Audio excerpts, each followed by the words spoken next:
खाली आपले सामाजिक न्याय मंत्री जे की शिंदे गटाचे आहेत संजयजी शिरसाट यांनी त्यांची एक खंत व्यक्त केली की माझ्या नजरेमध्ये इतिहासात पहिला सामाजिक न्याय मंत्री आहे।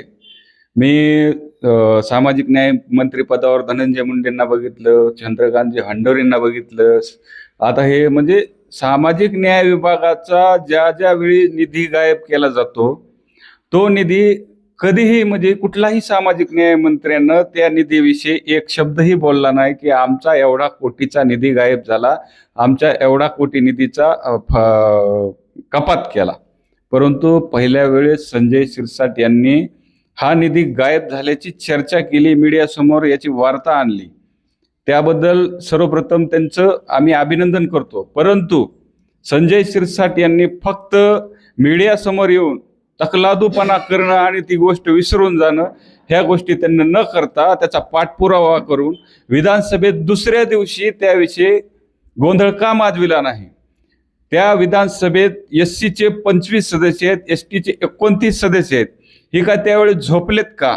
संजय शिरसाट जर विधानसभेच्या बाहेर गप्पा मारत असतील की आमचा निधी गायब झालाय, त्यांचं म्हणणं आहे पत्रकार परिषदेत ते काय बोलले की सामाजिक न्याय विभागाचा 3000 कोटी रुपये नॉर्मल रक्कम नाही, 3000 कोटी रुपये लाडकी बहीणला वर्ग केला।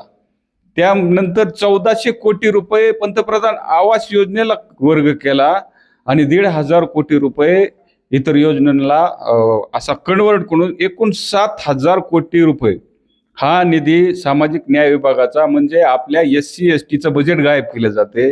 आणि त्यावर कुठलेही नेते किंवा कुठलाही मंत्री किंवा कुठलेही आमदार बोलायला पुढे येत नसतील किंवा विधानसभेत प्रश्न मांडत नसतील तर त्यांचा काय खार घालायचा आहे का? तर आमचं म्हणणं आहे की सामाजिक न्याय विभागाचा जो 7000 कोटींचा निधीचा प्रश्न माननीय संजय शिरसाट यांनी मांडला तो तडीस न्यावा, निव्वळ थापाड्यावानी गप्पा मारून तो विसरता कामा नये।